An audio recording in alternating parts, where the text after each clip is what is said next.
నమస్కారం. ఘంటారావానికి స్వాగతం. ముందుగా ప్రధానాంశాలు. నేడు లోక్సభకు ముందుకు డీలిమిటేషన్ బిల్లు. విపక్షాల వ్యతిరేకతతో ఆమోదంపై ఉత్కంఠ.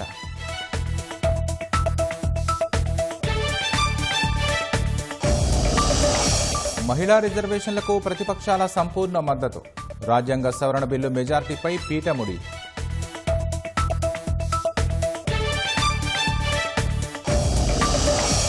సమగ్ర సర్వే వివరాలు బహిర్గతం చేసిన సర్కార్. కేంద్రం ఆదర్శంగా తీసుకోవాలన్న మంత్రి పొన్నం.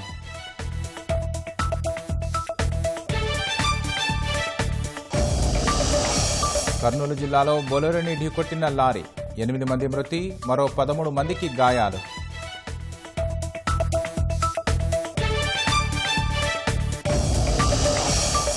ఇరాన్తో కాల్పుల విరమణ పొడిగింపు కోరలేదన్న అమెరికా. రెండో విడత చర్చలు పాక్లో ఉంటాయని ప్రకటన.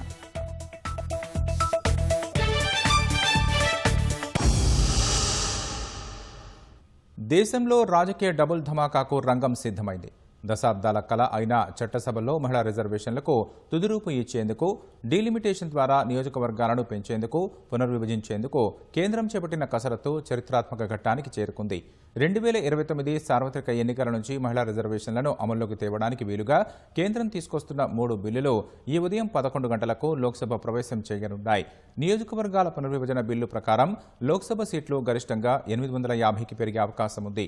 రాజ్యాంగ సవరణ బిల్లుకు లోక్సభలో 3/2 మెజార్టీ అవసరం కాగా బిల్లును వ్యతిరేకిస్తామని ప్రతిపక్ష ఇండీ కూటమి స్పష్టం చేసింది. దేశంలో నియోజకవర్గాల పునర్విభజన చట్ట సవరణ బిల్లును కేంద్ర ప్రభుత్వం ఇవాళ లోక్సభలో ప్రవేశపెట్టనుంది.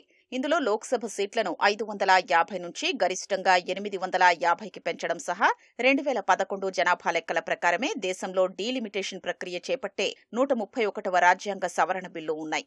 వీటితో పాటు లోక్సభ, అసెంబ్లీ నియోజకవర్గాల పునర్విభజనకు అవసరమైన డీలిమిటేషన్ కమిషన్ ఏర్పాటుకు సంబంధించిన మరో బిల్లు, కేంద్ర పాలిత ప్రాంతాల్లో నియోజకవర్గాల పునర్విభజనకు అవకాశం కల్పించే ఇంకో బిల్లును కేంద్రం ప్రవేశపెట్టనుంది. ఈ మూడింటిపై ఒక్కో సభలో 18 గంటల పాటు చర్చకు అవకాశం కల్పిస్తున్నారు. ఇందులో ఒకటి రాజ్యాంగ సవరణ బిల్లు, మిగతా 2 చట్టపరమైన బిల్లులు. రాజ్యాంగ సవరణ బిల్లు ఆమోదం పొందాలంటే 3/2 మెజారిటీ కావాలి. మిగతా 2కి సాధారణ మెజారిటీ సరిపోతుంది. నియోజకవర్గాల పునర్విభజనను వ్యతిరేకిస్తున్నామని చెప్తున్న ఇండియా కూటమి ఆ బిల్లుకు వ్యతిరేకంగా ఓటేస్తామని తెగేసి చెప్పడంతో రాజ్యాంగ సవరణ బిల్లు ఆమోదంపై ఉత్కంఠ నెలకొంది. ప్రస్తుతం లోక్సభలో ఉన్న 540 మంది సభ్యుల్లో 3/2 మెజారిటీ కావాలి. అంటే రాజ్యాంగ సవరణ బిల్లు ఆమోదం పొందాలంటే 360 మంది సభ్యుల మద్దతు అవసరం. అధికారిక ఎన్డీఏ కూటమికి 292 మంది సభ్యుల మద్దతుంది. మరో 68 మంది మద్దతు అవసరం. అది ఎలా సాధిస్తుందన్న ప్రశ్న ఉదయిస్తోంది. సభకు హాజరైన సభ్యుల్లో 2 నుంచి 3వ వంతు మెజారిటీ సాధిస్తే సరిపోతుంది. ఒకవేళ ప్రతిపక్ష పార్టీలకు చెందిన సభ్యులు ఎక్కువ మంది గైర్హాజరైతే ఆ మేరకు అధికార పక్షం బలం పెరిగినట్లవుతుంది. ఈ బిల్లులపై రాజకీయంగా దుమారం నెలకొన్న వేళ కేంద్రం ప్రతిపక్షాల మద్దతు కూడగట్టి రాజ్యాంగ సవరణ బిల్లు ఆమోదానికి అవసరమయ్యే మద్దతు కూడగట్టడం కష్టంగా కనిపిస్తోంది. అయితే ప్రధాని నరేంద్ర మోదీ మాత్రం ఈ బిల్లుల్ని ప్రతిష్టాత్మకంగా తీసుకుని ముందుకెళ్తున్నారు. అనుకున్న మెజారిటీతో 3 బిల్లులు సభామోదం పొందడం ఖాయమని అధికార కూటమి ధీమా వ్యక్తం చేస్తోంది. ఈ బిల్లుల్ని వ్యతిరేకిస్తే మహిళా రిజర్వేషన్లను వ్యతిరేకించిన అపకీర్తి ప్రతిపక్షాలకే వెళుతుందని బీజేపీ నేతలు పేర్కొంటున్నారు. బిల్లుల్ని పార్లమెంట్లో ఆమోదింపజేసిన వెంటనే నియోజకవర్గాల పునర్విభజన కమిషన్ ఏర్పాటు చేసి ఎట్టి పరిస్థితుల్లోనూ 2029 సార్వత్రిక ఎన్నికల్లోనే మహిళా రిజర్వేషన్లు అమలు చేయాలన్న పట్టుదలతో ఉన్న ప్రధాని గత కొన్ని రోజులుగా ఈ అంశాన్ని ఒక ఉద్యమంలా ప్రజల ముందుకు తీసుకెడుతున్నారు. ఎన్డీఏలో రెండో అతిపెద్ద భాగస్వామి అయిన టీడీపీ పార్టీ అధినేత చంద్రబాబు బిల్లుల్ని సమర్థిస్తూ అన్ని పార్టీలకు లేఖలు రాయడం సహా మద్దతివ్వాలని కోరారు. మరోవైపు ఇండి కూటమి ముఖ్యమంత్రులు స్టాలిన్, రేవంత్ రెడ్డి కేంద్రం చర్యను తీవ్రంగా వ్యతిరేకిస్తున్నారు. మహిళా రిజర్వేషన్ల అమలు విషయంలో అన్ని పార్టీలు ఏకాభిప్రాయంతో ఉన్నప్పటికీ నియోజకవర్గాల పునర్విభజన ఎలా చేస్తారన్న దానిపైనే ప్రతిపక్షాలు అనుమానం వ్యక్తం చేస్తున్నాయి. ఎవరికీ నష్టం లేకుండా అన్ని రాష్ట్రాల్లోని సీట్లను 50% పెంచుతామని, దానివల్ల ప్రాంతాల మధ్య సమతౌల్యం దెబ్బతినకుండా యథాతథంగా కొనసాగుతుందని కేంద్ర ప్రభుత్వం భరోసా ఇస్తోంది. బిల్లులపై సభలో చర్చ జరిగే సమయంలో దీనిపై స్పష్టత ఇవ్వనున్నట్లు అధికార వర్గాలు చెప్తున్నాయి. అందువల్ల దక్షిణాది రాష్ట్రాలు దీన్ని వ్యతిరేకించే అవకాశం ఉండదని పేర్కొంటున్నాయి. డీలిమిటేషన్ కమిషన్ ప్రతి రాజకీయ పార్టీని సంప్రదిస్తుందని కేంద్ర ఆర్థిక మంత్రి నిర్మలా సీతారామన్ స్పష్టం చేశారు. లోక్సభలో సీట్లు 850కి పెంపు అనేది గరిష్ట పరిమితి. ప్రతి రాష్ట్రానికి ఒక డీలిమిటేషన్ కమిటీ ఉంటుంది. అది అన్ని పార్టీలతో మాట్లాడిన తర్వాతే ఒక నిర్ణయం తీసుకుంటుందని కేంద్ర మంత్రి పేర్కొన్నారు. పార్లమెంటులో డీలిమిటేషన్ బిల్లుకు వ్యతిరేకంగా విపక్షాలన్నీ ఓటేయబోతున్నాయని ఏఐసీసీ అధ్యక్షుడు మల్లికార్జున ఖర్గే ప్రకటించారు. నిన్న ఢిల్లీలోని ఖర్గే నివాసంలో విపక్ష కూటమి నేతలు సమావేశమయ్యారు. ఈ భేటీకి 21 పార్టీల నేతలు హాజరయ్యారు. సభలో అనుసరించాల్సిన వ్యూహంపై చర్చించారు. తామంతా మహిళా రిజర్వేషన్ల చట్టానికి అనుకూలంగా ఉన్నామని, కానీ ప్రభుత్వం దీనికి అనుబంధంగా సవరణలు తేనున్న విధానం పట్ల మాకు అభ్యంతరాలున్నాయని సమావేశం తర్వాత ఖర్గే చెప్పారు. ఇది రాజకీయ ప్రేరేపిత చర్య అని, ప్రస్తుతం జరుగుతున్న అసెంబ్లీ ఎన్నికల్లో ఓట్లు రాబట్టుకుని ప్రతిపక్షాలను అణచివేయడానికి ప్రభుత్వం ఇలా వ్యవహరిస్తోందని విమర్శించారు. అందుకే డీలిమిటేషన్ బిల్లును వ్యతిరేకించాలని అంతా ఒక నిర్ణయానికి వచ్చామని స్పష్టం చేశారు. దీనికి బదులు ఇప్పుడున్న 543 లోక్సభ సీట్ల ఆధారంగానే 2029లో మహిళా రిజర్వేషన్లను అమల్లోకి తేవాలని 21 ప్రతిపక్ష పార్టీలు డిమాండ్ చేశాయి. డీలిమిటేషన్లో దక్షిణాది, ఈశాన్య, వాయువ్య, చిన్న రాష్ట్రాలకు అన్యాయం జరగనివ్వబోమని లోక్సభ ప్రతిపక్ష నేత రాహుల్ గాంధీ స్పష్టం చేశారు. सदर्न स्टेट्स, छोटे स्टेट्स के खिलाफ हम आपको काम नहीं कर। मोदी जी, मैं समझता हूं कि आप देश को मैसेज देना चाहते हो कि आप प्रो विमेन हो। मैं जानता हूं कि आप एप्स्टीन फाइल से घबराए हुए हो। 35 लाख फाइलें यूएस में बंद पड़ी हैं, चाबी ट्रंप जी के हाथ में है और आप उससे डरे हो। मगर ये तरीका नहीं। आप चाहते हो कि आपके मुताबिक सीटें बढ़े, डिलिमिटेशन हो और पिछड़े वर्ग को कुछ ना मिले। हम ये नहीं होने देंगे। ముఖ్యమంత్రి రేవంత్ రెడ్డి బుధవారం రాత్రి ఢిల్లీ చేరుకున్నారు. వేం నరేందర్ రెడ్డి రాజ్యసభ సభ్యునిగా ప్రమాణ స్వీకారం చేసే కార్యక్రమానికి సీఎం హాజరవుతారు.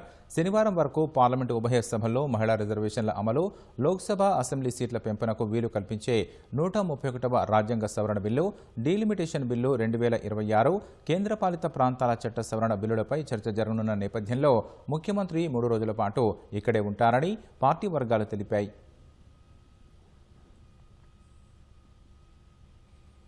మహిళా రిజర్వేషన్లను స్వాగతిస్తూ నియోజకవర్గాల పునర్విభజన విషయంలో కేంద్రం ఇచ్చే స్పష్టతకు అనుగుణంగా ఒక నిర్ణయానికి రావాలని బీఆర్ఎస్ భావిస్తోంది.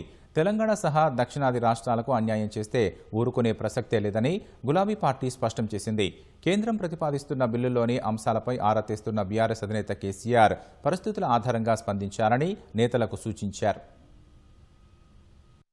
పార్లమెంటులో ప్రవేశపెట్టనున్న మహిళా రిజర్వేషన్ల బిల్లుపై ఎలాంటి సందిగ్ధత లేనప్పటికీ డీలిమిటేషన్ విషయంలోనే కేంద్రం వైఖరిపై బీఆర్ఎస్ అభ్యంతరం వ్యక్తం చేస్తోంది. నియోజకవర్గాల పునర్విభజన కోసం తీసుకొస్తున్న బిల్లులో కేంద్ర ప్రభుత్వం స్పష్టత ఇవ్వలేదని అంటోంది. మహిళా రిజర్వేషన్లు కావాలని బీఆర్ఎస్ ఎప్పటినుంచో కోరుతోందని, గతంలోనే శాసనసభ, మండలిలో ఏకగ్రీవ తీర్మానాలు కూడా చేసినట్లు పార్టీ నేతలు గుర్తు చేశారు. ఈ బిల్లులపై పార్లమెంట్లో అనుసరించాల్సిన వ్యూహంపై మంగళవారం కేటీఆర్, హరీష్ రావు తదితరులతో చర్చించిన కేసీఆర్ గత డీలిమిటేషన్ కమిషన్ అసోసియేట్ సభ్యునిగా ఉన్న మాజీ ఎంపీ వినోద్ కుమార్తోనూ బుధవారం మాట్లాడారు. గతంలో జరిగిన పునర్విభజన ప్రక్రియ, ఇప్పుడు కేంద్రం ప్రతిపాదిస్తున్న ప్రక్రియలో ఉన్న తేడాలు, ఇతర అంశాలపై వినోద్ కుమార్తో కేసీఆర్ చర్చించారు. కేంద్రం నుంచి స్పష్టత వస్తే ఆ ప్రభావం రాష్ట్రంపై ఏ మేరకు ఉంటుందో అంచనా వేసుకోవచ్చన్న అభిప్రాయానికే బీఆర్ఎస్ వచ్చినట్లు సమాచారం. లోక్సభలో చర్చ సందర్భంగా ఈ అంశాలపై కేంద్రం స్పష్టత ఇచ్చే అవకాశం ఉందని, అందుకనుగుణంగా స్పందిస్తే బాగుంటుందన్న నిర్ణయంతో నేతలు ఉన్నట్లు తెలిసింది. పార్టీకి ఎలాగో లోక్సభలో సభ్యులు లేనందున రాజ్యసభలో చర్చకొచ్చే సమయానికి చాలా అంశాలపై స్పష్టత వచ్చే అవకాశం ఉంటుందని అంటున్నారు. జనాభా ప్రకారం సీట్ల కేటాయింపు జరిగితే తెలంగాణ సహా దక్షిణాది రాష్ట్రాలకు అన్యాయం జరుగుతుందని బీఆర్ఎస్ ఆందోళన వ్యక్తం చేస్తోంది. అదే జరిగితే ఇతర పార్టీల్ని కలుపుకొని ఉద్యమిస్తామని చెబుతున్నారు. ప్రస్తుతం లోక్సభలో దక్షిణాది రాష్ట్రాల ప్రాతినిధ్యం సుమారు 24% ఉందని, ఇందులో ఏమాత్రం తగ్గినా పోరాటం చేస్తామని కేటీఆర్ స్పష్టం చేశారు. Now, since 1971 till today, the last 55 years, the southern Indian states have done exceptionally well on family planning, on population control. Today, for enforcing population control, for following the guidelines laid down by Union Government of India, are you going to penalize us? Today, southern India has 24% representation in Lok Sabha, in Parliament. Unless that is maintained, unless that is kept intact, there will be a big revolt in southern India. And if needed, BRS will join other parties, BRS will work with other parties and oppose this move tooth and nail. And we certainly urge Government of India to remember that you're sitting on powder keg. This is a move that is going to backfire big time, which is about 24%. Even 0.0001% reduction in that is not acceptable to us. BRS కు లోక్సభలో ప్రాతినిధ్యం లేకపోయినప్పటికీ రాజ్యసభలో బిల్లులు ప్రవేశపెట్టాక అనుసరించాల్సిన వ్యూహాలపై teleconference ద్వారా ఎంపీలకు కేటీఆర్ దిశానిర్దేశం చేశారు. ఈ బిల్లులపై పార్టీ వైఖరిని వారికి వివరించారు. మహిళా రిజర్వేషన్ల మాటున తెలంగాణకు నష్టం చెయ్యాలని చూస్తే సహించేది లేదని కేటీఆర్ వ్యాఖ్యానించారు. దేశంలో జనగణన ప్రక్రియలో భాగంగా 8 రాష్ట్రాలు కేంద్రపాలిత ప్రాంతాల్లో నేటి నుంచి గృహగణన మొదలు కానుంది. అండమాన్ నికోబార్, లక్షద్వీప్, ఢిల్లీ, గోవా, కర్ణాటక, మిజోరాం, ఒడిశా, సిక్కింలో ఈ ప్రక్రియ ప్రారంభం కానుంది.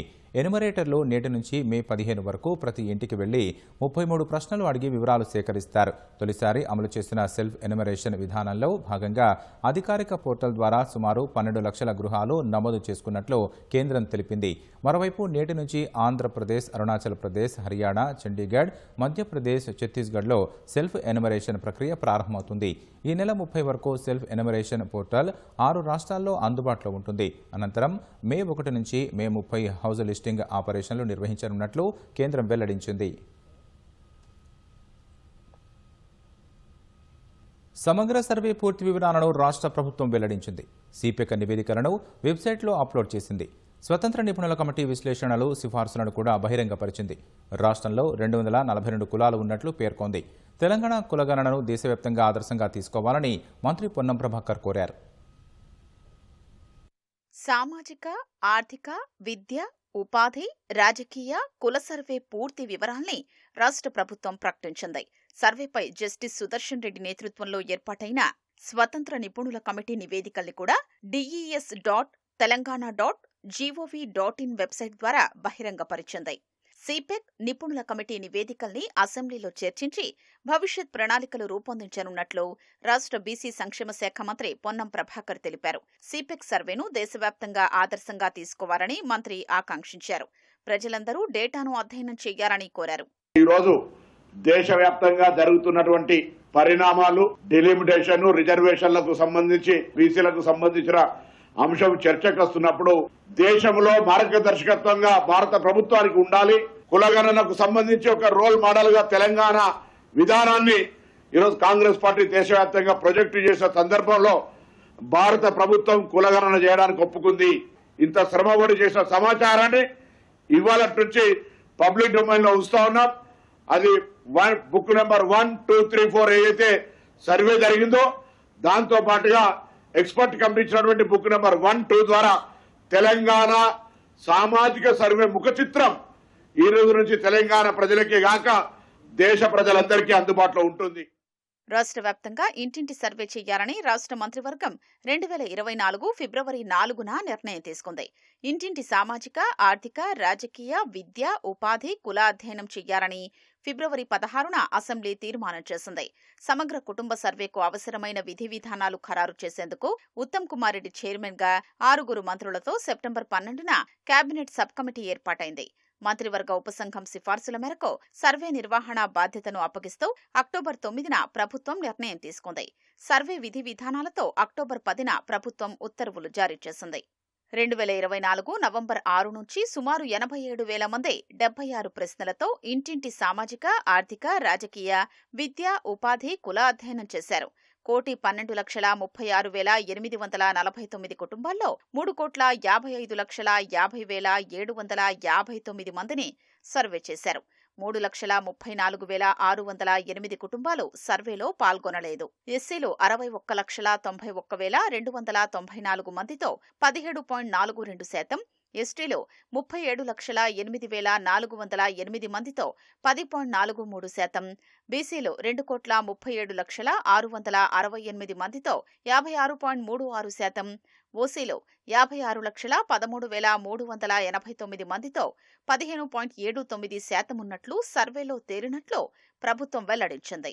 కుటుంబ సభ్యుల వారీగా విద్య, ఉద్యోగం, ఉపాధి, వ్యాపారం, వార్షికాదాయం, భూములు, ఇళ్లు, ఇతర స్థిరచరాస్తులు పొందిన రిజర్వేషన్ ప్రయోజనాలు, సంక్షేమ పథకాల లబ్ధి, తీసుకున్న రుణాలు తదితర వివరాలు సేకరించారు. సిపెక్ సర్వేను సెస్ బృందాలు 4 నివేదికలుగా రూపొందించాయి.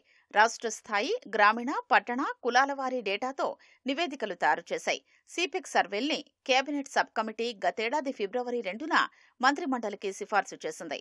గతేడాది ఫిబ్రవరి 4న కేబినెట్, అసెంబ్లీ ఆమోదించాయి. ఫిబ్రవరి 4ను తెలంగాణ సామాజిక న్యాయ దినోత్సవంగా నిర్వహించారని ప్రభుత్వం నిర్ణయించింది.